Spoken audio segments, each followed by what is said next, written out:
오늘 말씀은 산과 산이라는 제목으로 신약성경 마태복음 5장 1절, 2절 말씀으로 함께 나누도록 하겠습니다. 저는 몇 주에 걸쳐서 예수님께서 우리에게 알려주신 산상수훈에 대해서 함께 공부를 했습니다.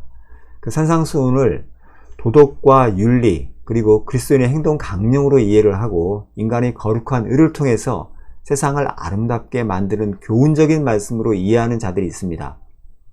그러나 우리 성도들은 천국을 소유하게 되는데 천국을 소유한 자는 바로 애통하게 되고 또 심령이 가난하게 되고 그렇게 될 것이야. 너희들은 그렇게 살아갈 것이야. 라고 그 말씀을 이해하는 제가 이제 몇 주간에 걸쳐 설명드렸던 말씀으로 이해할 수 있는 그런 자들이 또 있고요.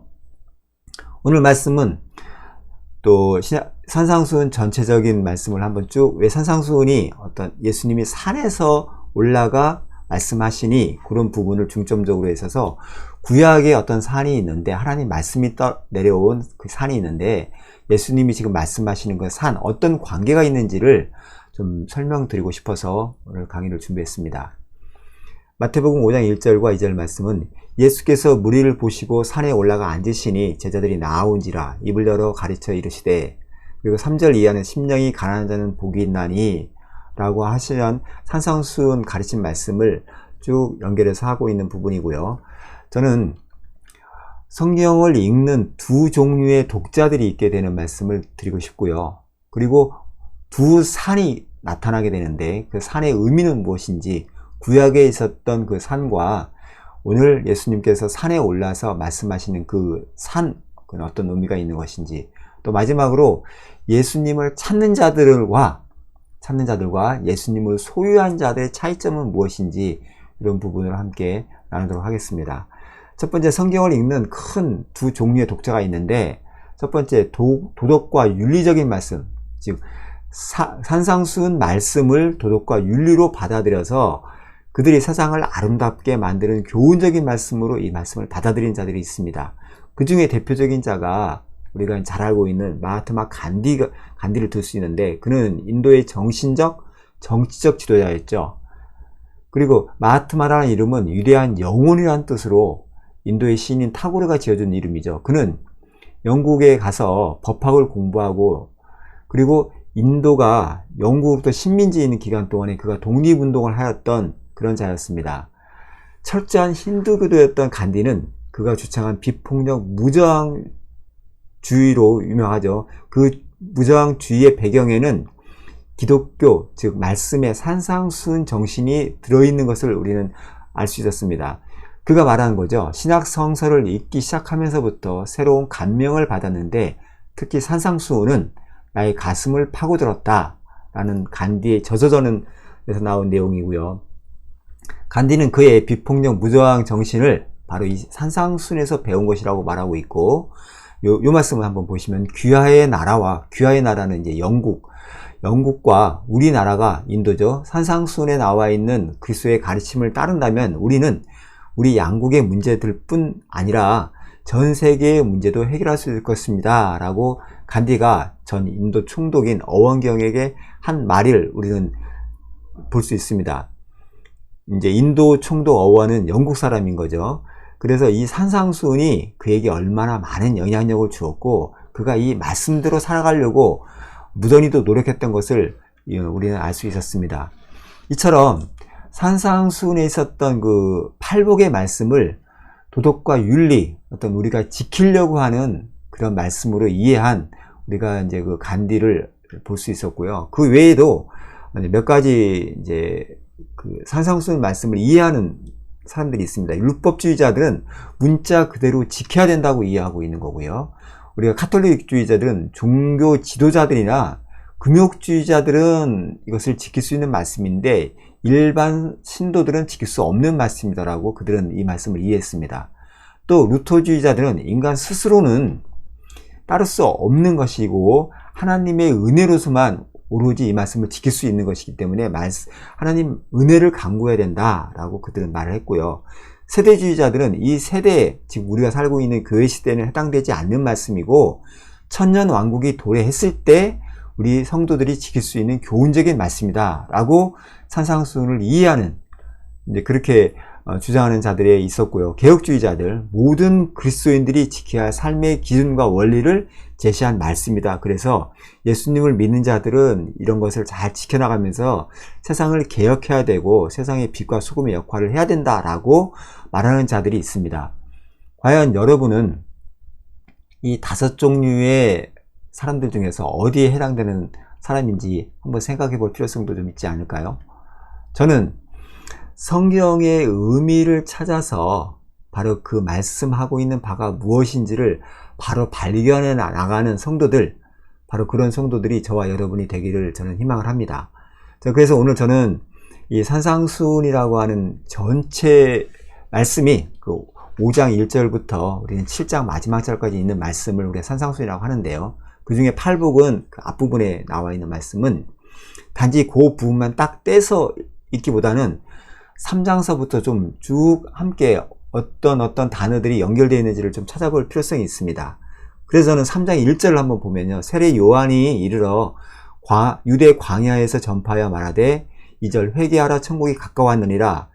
유대 광야라고 하는 부분을 잠시 생각해 보시면은 세례 요한은 바로 구약을 대표하는 인물입니다. 마지막 선지자로서 율법을 대표하는 그 구약을 지키고 그런 자가 예수님을 예표하러 온 자죠. 회개하라, 천국이 가까웠다. 천국은 하나님이 함께하는 곳, 바로 천국인데, 이제 예수께서 오셔서 바로 천국을 이루실 텐데, 물론 예수님이 천국을 이루시는 것은 십자가에 돌아가시고 우리의 모든 죄를 그가 다 끌어안고 사하는 그 장면을 물론 천국이라고 말씀할 수 있지만 예수님이 오셔서 천국을 나타내실 것입니다. 그러면 그 앞에 회개해야 될 부분이 무엇인지 그런 부분을 세례 요한은 외치고 있는 거죠. 하나님이신 그 창조주 앞에 자신은 피조물이고 티끌이고 먼지라는 것을 고백하는 것, 그게 제가 이제 회개라고 말씀드렸던 그런 기억이 납니다.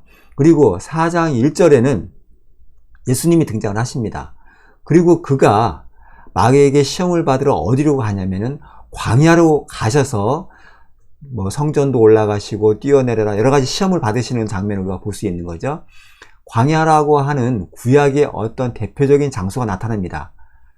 바로 율법을 통해서, 율법도 하나님의 말씀인데 그 말씀을 통해서 마귀가 예수님을 시험하십니다.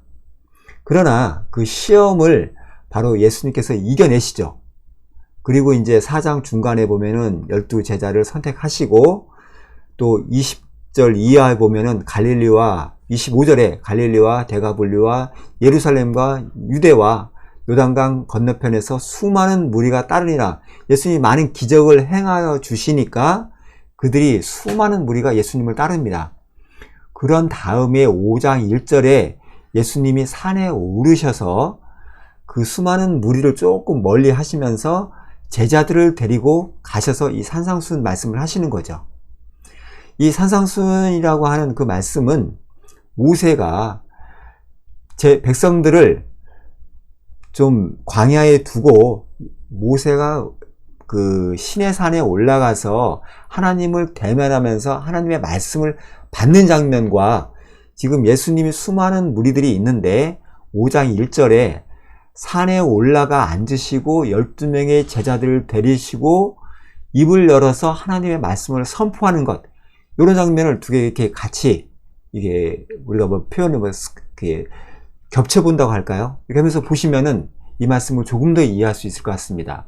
그러시고 5장 13절에는 그 말씀을 다 선포하신 다음에 너희가 나중에 이제 예수 나인 너희가 내 안에 들어오게 되면은 너희들은 바로 소금 언약, 하나님의 언약을 이루는 그런 백성들이 될 거야. 그리고 너희들은 세상의 빛이 될 거야.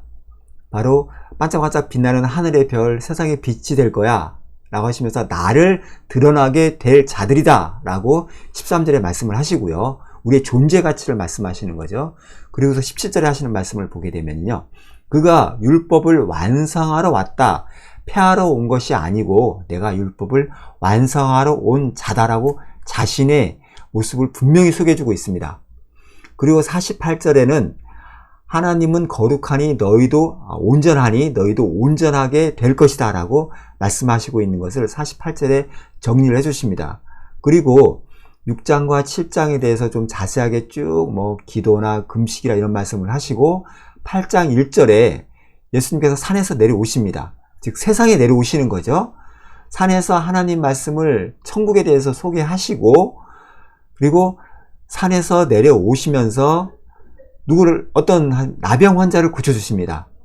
그리고 5절에 백부장이 하인을 고쳐주시는 장면이 전개되는데 8절에 백부장이 예수님께 저희 집에 오시는 것이 아니라 말씀만 하시옵소서라고 요청을 합니다. 그 말씀에 우리가 포인트가 있습니다. 그러자 예수님이 10절에 이스라엘 중에서 아무에게도 이만한 믿음을 보지 못했다라고 말씀하시면서 믿음이라는 단어를 사용하십니다. 말씀과 믿음이 연결되어 있는 거죠. 말씀을 바로 믿는 것, 그게 믿음이라는 겁니다. 즉 예수님이 산에서 5장서부터 6장, 7장, 8그에 걸쳐서 쭉 말씀하셨던 것, 그게 천국에 대해서 소개를 하신 건데 이런 말씀을 이해하고 그 말씀을 바로 예수로서 이해한 자는 그가 믿음이 있는 자라고 바로 예수님이 이렇게 연결해 주시는 것으로서 우리 이 말씀을 봅니다. 이스라엘 백성들은 제가 좀 이따 다시 한번 이제 큰 산이라는 부분에 대해서 말씀드릴 텐데 하나님의 말씀을 율법으로 주셨는데 그 율법을 이해하지 못하고 그냥 지키려고 하는 것으로서 그들은 이제 그 율법을 이해하죠. 그러나 마찬가지입니다. 이 산상수훈에 던져졌던 말씀을 내가 지켜야 돼. 그러면 바로 율법이 되어버리는 거고요. 그 말씀을 이거는 하나님이 우리에게 주신 말씀인데 예수께서 지키시고 우리의 모든 죄를 가져가시고 나는 예수로만 통해서 예수를 통해서 천국에 갈 자구나. 나는 바로 먼지고 흙이구나라는 것을 인정하면은 그 말씀이 바로 은혜의 말씀이 되는 거죠. 이렇게 연결되는 말씀을 우리가 이해할 수 있습니다. 백부장이 그 말씀만 하시옵소서라고 던지는 말씀은 예수를 바로 하나님으로서 이해한 자라고 이 말씀을 통해서 우리는 이해할 수 있습니다. 이만한 믿음, 바로 그런 뜻입니다. 그래서 이제 마태, 마가, 누가, 요한이라는 하나님의 어떤 예수 그리스도에 대해서 드러낸 것을 사도 바울은 이렇게 이해하는 거죠. 로마서 3장 20절에 이제는 율법 외에 하나님의 한 의가 나타났으니 예수님입니다. 그 예수님은 율법과 선지자들에게 증거를 받아서 바로 예수님이 나타나신 거고요.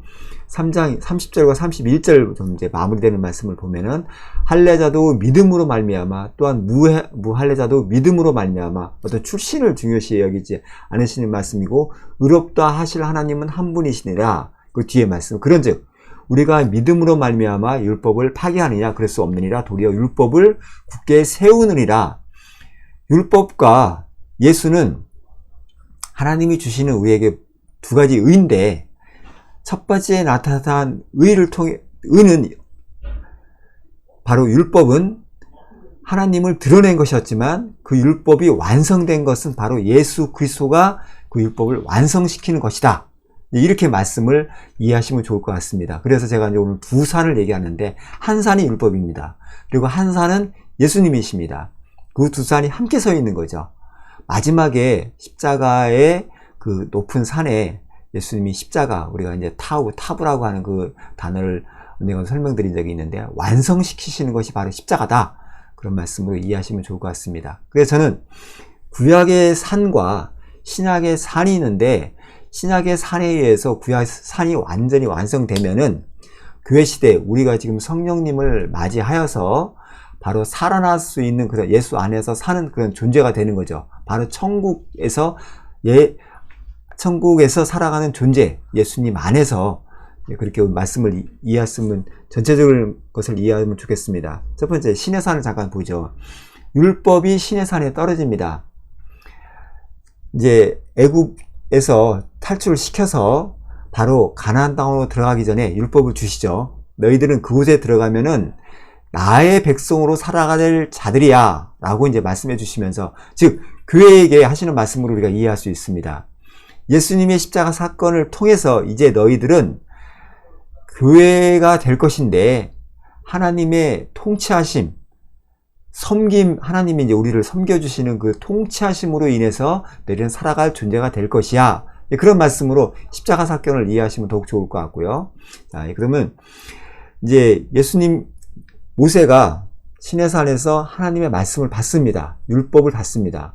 그리고 율법을 탁 던져주니까 그 백성들은 좋습니다. 제가 율법을 지키겠습니다. 피해 언약을 합니다. 그리고 행위로 그것을 지킴으로 해서 그들이 구원을 받게 된다는 착각을 하게 되는 겁니다. 출애굽기 19장 5절부터 12절까지 쭉 말씀이 나오게 되는데 제가 그 말씀 중에서 19장 12절 말씀을 보면 이런 말씀이 있습니다. 너는 백성을 위하여 주위의 경계를 정하고 이르기를 너희는 삼가 산에 오르거나 그 경계를 침범하지 말지니 산을 침범하는 자는 반드시 죽음을 당할 것이니라. 그래서 산을 침범하는 자는 반드시 죽는다. 이런 말씀이 무엇일까 한번 생각해 보시면은 산이 의미하고 있는 것이 바로 하나님의 말씀이라고 우리가 이해할 수 있는 거죠. 그 율법을 범하는 자는 죽게 될 것인데 그랬더니 이제 백성들은 다 지키겠습니다. 자기들은 지킬 수 있습니다. 라고 죽지 않겠다는 그런 약속을 하게 된 것을 우리는 말씀 전체를 통해서 이해할 수 있습니다. 다 지킬게요. 이제 19장 20, 21, 20이 넘어가면서 24절에 이런 언약을 하는 것을 우리가 이해할 수 있습니다. 이런 하나의 율법의 산과 결국 율법의 산에서 십계명을 받아서 내려왔더니 그들이 한 행동은 뭐였죠? 금송아지 만들어서 알렙이라고 하는 금송아지를 만들어서 이게 하나님입니다 라고 그에게 경배하고 자기가 이제 그런 하나님을 갖다가 이제 다른 모형으로 만드니까 하나님의 진노하심이 떨어져서 3,000명이 죽습니다. 그때 모세가 중보를 합니다. 죽이지 마십시오. 살려주십시오. 라고 이제 모세가 중보를 함으로 인해서 그 백성들이 살아나는 거죠. 물론 그 가운데 어떤 십자가, 누구죠? 뱀을 들었던 장면도 나오고 여러 가지 장면들이 나오지만 모세의 전체적인 삶은 그 백성들을 중보하는 삶으로서 살아가는 것을 우리는 이해할 수 있습니다. 그 장면과 오늘 예수님이 산상수훈이라고 하는 은혜의 산에서 던져주는 말씀, 복 있는 자들이여 던지시면서 너희들은 이렇게 살아가게 될 거야. 그러시면서 예수님이 먼저 애통하는 자, 심령이 가난한 자, 나중에 의를 위해 핍박을 받는 자로서 그가 죽습니다. 십자가에서 타브라는 단어가 완성, 마지막 그 헬라어의 22자 중에서 마지막 단어인 타브는 십자가를 의미하고 있는 거라고 그랬죠. 그래서 예수님이 죽습니다. 대속물로 죽고 모세가 중보하였던 것처럼 예수님의 중보가 이루어집니다. 제사장 역할을 하는 거죠. 그러시면서 지금 아까 산상수훈 말씀 전체적인 말씀 중에서 핵심적인 말씀을 보면은 복이 있는 자여 너희들은 그렇게 될 것이다. 너희들은 빛과 소금으로 살게 될 것이다. 그러시고 나무에 달려서 그가 저주를 받습니다. 우리 인간들의 모든 죄를 그가 끌어안고 예수님은 죽음으로 인해서 그 십자가를 완성시키십니다. 바로 예수께서 나의 모든 죄를 끌어안고 죽었다라는 것을 아는 믿음, 예수님이 하나님의 아들, 하나님 자신이었다는 것을 믿는 믿음으로 우리는 구원에 이르게 된다. 이런 모든 여정을 하나님이신 바로 예수님이 이루신다는 것을 우리는 이해할 수 있습니다. 그리고 이런 사건이 이루어진 다음에 오순절 출애굽도 이제 출애굽 나와서 시내산에서 50일째 되는 날 바로 3,000명이 죽는데 십자가 사건 이후에 예수님이 돌아가신 후에 50일 이후에 오순절 성령 강림 사건이 일어납니다. 바로 3,000명이 살아나는 사도행전 2장 42절에 보면은 믿는 자들이 3,000명이 되었더라 라고 이제 성경은 기록하고 있습니다. 3,000명이 살아나는 어떤 그 양쪽에 3,000명이 죽고 3,000명이 살아나는 사건을 십자가를 가운데 중심으로 두고 이렇게 대칭적인 사건이 일어납니다. 이제 사도행전 2장에 보면은 오순절 사건이 매우 자세하게 쭉 기록되어 있는 거죠. 즉 예수님이 바로 나의 모든 죄를 대속해 주신 것을 믿는 존재, 나는 이 율법을 지킬 수 없는 존재입니다라는 것을 고백하는 자들은 예수 안에서 바로 천국에 들어가는 자, 영생을 얻는 자로 다시 살아나게 된다는 그런 말씀으로 구약의 산과 신약의 산이 함께 우뚝 서 있는 것을 우리는 발견할 수 있게 됩니다. 성경에는 이렇게 산을 탁 표현해주고 있는 거죠. 그래서 예수님이 산에 올라가서 하나님 입을 열어서 하나님 말씀을 툭 던지는 것으로서 이해할 수 있습니다. 그리고 예수님을 찾는 자들과 예수님을 소유하는 자들의 차이점을 저는 제목을 찾아봤는데요. 마태복음 7장 22절과 23절은 마태복음 7장은 다시 아까 8장 1절에 산에서 내려오셔서 아까 백부장을 만나게 되는데, 마태복음 7장 22절은 산상수훈인 마태복음 5장 1절서부터 쭉 하셨던 말씀에 결론적인 말씀을 해주시고 있습니다. 자, 그 말씀을 한번 보면 22절 보면 그날에 많은 사람이 나더러 이르되 주여 주여 우리가 주의 이름으로 선지자 노릇하며 주의 이름으로 귀신을 쫓아내며 주의 이름으로 많은 권능을 행하지 아니하였나이까 하리니, 예수님 말씀이 그때에 내가 그들에게 밝히 말하되 내가 너희를 도무지 알지 못하니 불법을 행하는 자들아 내게서 떠나가라. 불법을 행하는 자들은 다 죽습니다. 바로 지옥에 떨어질 자들아 내게서 떠나가라 말씀하십니다. 좀 의아한 말씀이죠. 그래서 저는 주여 삼창합시다, 교회당에서 크게 외쳐야지 예수님이 우리 목소리를 들어줍니다, 우리의 정성이 들어야 됩니다, 열심히 주를 찾습니다. 물론 우리가 주님을 찾아야 되는 건 맞지만 이 말씀을 잘 한번 이해해 보십시오. 지금 성령 시대, 교회 시대에 성령께서 우리에게 오셔서, 예수님의 영이 우리에게 오셔서 우리 마음에 예수님이 오셔야지 이 말씀, 하나님이 주셨던 물론 구약 율법뿐 아니라 지금 산상수훈의 말씀을 우리가 다 이해할 수 있는 거죠. 예수님이 저 멀리 내 몸 바깥에 멀리 계시게 되면은 주여 주여 외칩니다. 우리는 큰 소리로 주여 주여 외치는 자가 아니라 내 안에 예수님을 소유한 자로서 예수님을 인격적으로 내가 받아들이면서 예수님 말씀대로 살아가는 자입니다. 24절 보면 이런 말씀입니다. 그러므로 누구든지 나의 이 말을 듣고 행하는 자는, 여기서 행한다는 말씀이 바로 믿음의 고백을 하는 것이죠. 내가 좀 그렇게 막 그런 것이 아니고요. 내 말을 듣고 행하는 것, 이게 바로 하나님의 말씀이구나, 예수님의 우리에게 주시는 가르침은 예수님이 나의 구원자구나 고백하는 것, 고백이 바로 행하는 것입니다. 그런 자는 바로 지혜로운 사람 같다라고 말씀하세요. 반석, 즉 예수님의 믿음 위에서 내가 서 있는 자죠. 지혜로운 사람과 같으리니, 그래서 이제 베드로가 신앙 고백할 때 바로 너는 반석이다라고 말씀하시는 것이 바로 이런 고백입니다. 이런 말씀인 것인 거죠. 마태복음 24절이 아까 쭉 말씀드렸던 하나님의 말씀을 율법으로 행해서 선지자 노릇하고 주의 이름으로 귀신 쫓아내면서 어떤 행하는 것들, 그런 자들은 예수님을 마음에 받아들이지 않은 자들이죠. 그리고 주여 주여 외칩니다. 하늘의 복을 주십시오, 이 땅에서도 나는 잘 살게 하십시오, 이 땅에서 내가 거룩하게 만들어 보겠습니다, 나에게 능력을 주시면 못할 게 없습니다, 이런 외치는 자들, 바로 그런 자들에게 22절에 예수님이 하시는 말씀입니다. 24절 말씀을 잘 이해하시면은 오늘 전체적인 말씀을 잘 이해한 것으로서 저는 생각을 합니다. 결론적인 말씀을 좀 드리겠습니다. 지금 우리 성도들은 예수님이 보내신 진리의 성령을 소유한 자입니다. 그래서 그분과 함께 살아가는 크리스찬입니다. 우리가 크리스찬이라는 의미는 바로 성도, 기독교인이라는 의미는 예수님을 저 멀리 하늘에 계신 예수님을 주여 주여 외치는 자가 아니고요. 예수님을 내 마음에 모시고 소유한 상태로 그와 함께 살아가는 것, 바로 저는 늘 부족하지만 당신으로 인해서 이 땅에 어려움을 겪어내면서 함께 살아갈 것입니다, 이런 겁니다. 예수님을 하늘에 올라가신 저 신으로 바라보고서 주여 이 시간 내려오셔서 우리와 함께 임재 주십시오, 늘 임재하고 계시는데 또 임재달라고 계속 외칩니다. 어떤 신으로 여기면서 주여 주여 외치는 것은 잘못된 믿음으로 살아가고 있는 모습이라고 생각합니다. 구약의 산에서 사는 존재로서 머무르면 안 됩니다. 내가 지켜볼게요, 말씀 주시옵소서, 이런 존재들이 바로 구약의 산에서 살았던 존재들이고요. 우리는 신약의 산, 즉 예수 안에서 사는 거룩한 존재들입니다. 바로 그런 존재들을 우리가 성도라고 하는 것이죠. 바로 우리가 성전이 되어서 살아가는 거룩한 존재였다.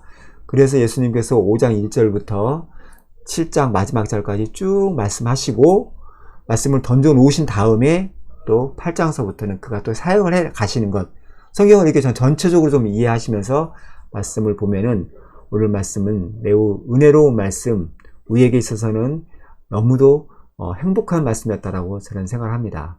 오늘 말씀 함께 해주시는 여러분께 감사드립니다.